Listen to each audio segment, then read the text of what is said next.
Hi there. My name is Kerri Allen, and I work for Klick Health.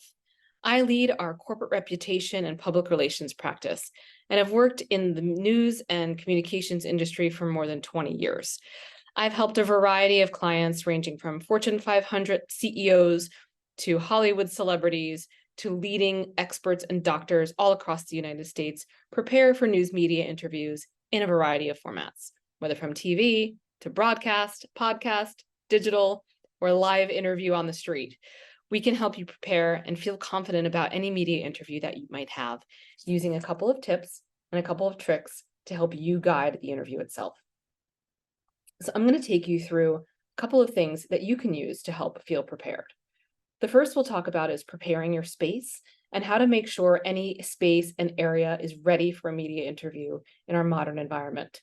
And then we'll go through a couple of tips and tricks for how you can actually take control of the conversation away from the reporter in a way that allows you to guide the messages and get the thing you need to say across to the audience on the other end. So here are some tips and tricks to prepare for and guide any media interview. Preparing your space. You won't be surprised that every interview these days seems to be taking place from your home office or from home. It's rare that we go into those studios anymore like we used to, or we used to have landlines where we got to speak to reporters over the phone. Everybody's moving quickly. Everybody's taking interviews from every which way. But let's talk about a couple of ways to ground you and to make sure that your space is clean and clear and will prepare you to get the message across. Because as we know, the medium is also the message. Some simple things that you need to remind yourself before an interview. If you're doing a video conference on Zoom, be sure that you do have the latest version of Zoom or any other video conference app downloaded and updated. We all hate when that happens in the middle of an interview or a conversation or simply a chat with a colleague when it needs to reboot. We can't have that happen during a live interview or something that a local producer or interviewer is taping. That can cause a lot of challenges. So make sure you have the latest version of Zoom ready to go. Make sure your sound and audio are checked. They can hear you. You have headphones if needed.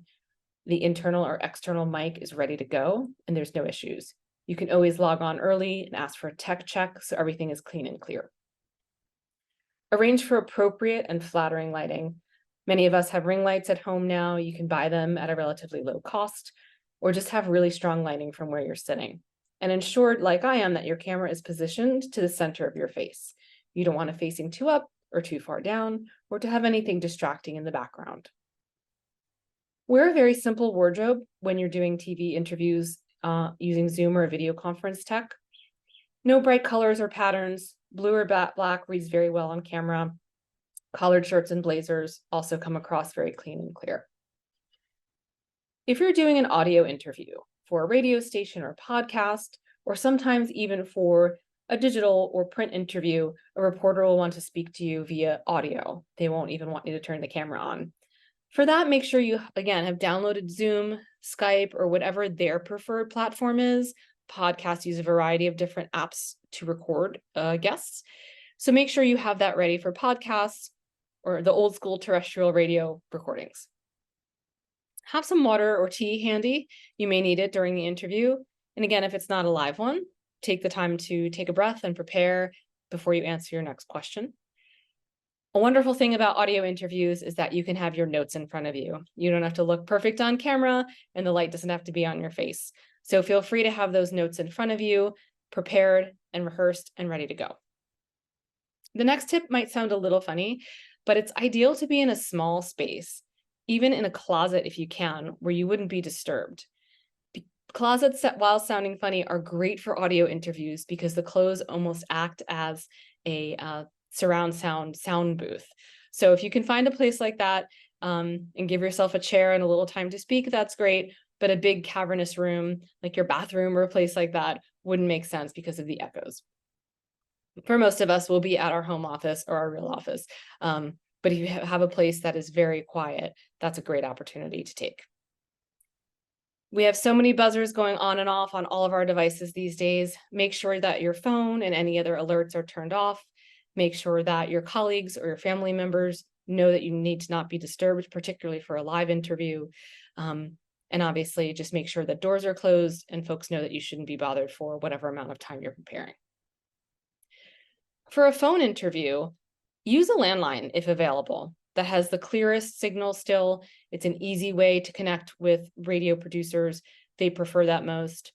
If you don't have a landline, ensure that your smartphone, again, is fully charged. Your earbuds are fully charged. You don't want them to go off or lose sound in one ear halfway through. And similar to a podcast or any kind of radio interview, if you're doing a phone interview or a phoner, make sure you're in a quiet place where you can focus and you won't be disturbed. And again, make sure all of the phone and other alerts are turned off. So once your space is set and prepared for an interview, how do you really own the interview itself? I'll take you through 3 tried and true interview tactics that have worked for many types of interview subjects over time.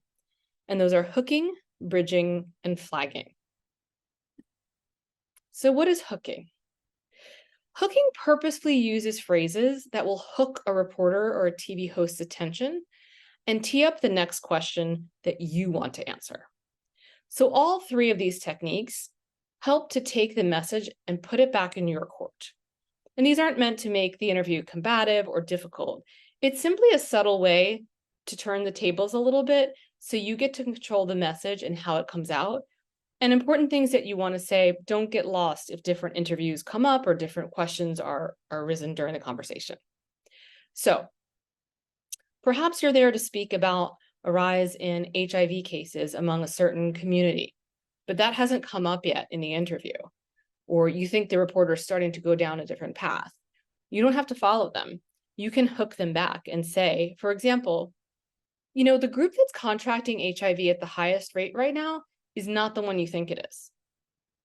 That hooks the reporter to naturally say, oh, well, who is it? Or, oh, I'm not sure who that could be. And that tees you up to answer the question with the messaging and the information that you want to share. Another example might be, oh, it's unfortunate, but a lot of people don't know there's an easier way to solve this problem. Oh, what's that easier way? And then it leads you into the message you want to deliver. So again, just think of hooking as teasing a little bit and grabbing their attention with a question that tees up the answer that you want to give.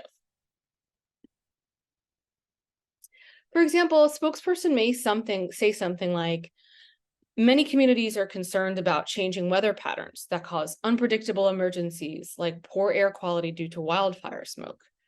But there are other things that individuals and communities can do to feel prepared. That's going to lead the reporter to say, like what? And then you get the chance to say, in the case of air quality, for example, and wildfire smoke, here are the 5 things you should do. And here is the website you should visit. Where if that hasn't come up yet, you might not want to say awkwardly, like, hey, I have a website to share, or I have 3 more tips I want to share. But you can sort of weave it into the conversation and hook the reporter in to ask you the question that you want to answer. The second technique is called bridging, and you'll see this very often in media interviews. This is one of the most common techniques. And bridging allows you to transition from off-topic or perhaps uncomfortable questions back to your key message. So think about it as verbally building a bridge to the other side of the question, to the answer that you want to say on the other side. So for example, maybe the host is saying something like, oh yeah, speaking of public health, the state legislature in XYZ state next to you just introduced a bill to end vaccine requirements for school entry. What do you think about that? Now that may be a heated topic and something you don't want to touch. It may simply be not something you're there to talk about. So you can bridge again to the other side and acknowledge there has been a lot of discussion about that, but I'm here to talk about and fill in the blank. So you can bridge to the other side without being disrespectful, without taking the conversation off track, but by simply guiding them over the bridge to the side in the conversation that you're there to have. Other bridge phrases that are great to have and sort of just commit to memory are, I'm excited to talk about, or I'm here today because. Maybe they ask a question, we've seen a spike of XYZ in your community. Why do you think that is? And you're not there to talk about that. You can simply shift back over to, the thing to focus on here today is XYZ. related to that and you can shift, perhaps, but you can shift, and then you could just throw something out. Like, another interesting thing your viewers may want to know is XYZ. The bridge phrases are not meant to be, again, rude, awkward, or difficult. It's just kind of a smooth way to shift over to the conversation you want to be having. The third technique is called flagging. Flagging is used, you can certainly use it throughout the interview, but it's great to use at the end, particularly if you have a call to action or something else that you want reporters to understand and hear and either get into their story or make sure is said before the segment ends. It's a cue that alerts the listener as well as the reporter that something important is coming. It grabs their attention. It makes them sort of snap out a little bit about what the conversation is and to listen to the next thing you say. So a sample flag might be, what you really need to remember is, or, what's important is this. Don't forget, and fill in the blank. Or, look, again, not look, but in an upbeat, nice tone. Look, this is the most important thing we need to know today. Or the bottom line is this. So it's just a quick little flag to say, hey, this thing I'm about to say, you really should listen to. So they're simple. It's worth practicing a couple of them before your next interview, but some tried and true interview tactics that will make you feel grounded and more in control in any conversation are hooking, bridging, and flagging. And I encourage you to practice them and look through this video and try them on your own. So thank you again for your time and attention. I know you're going to do great in your next interview. Good luck and use those techniques.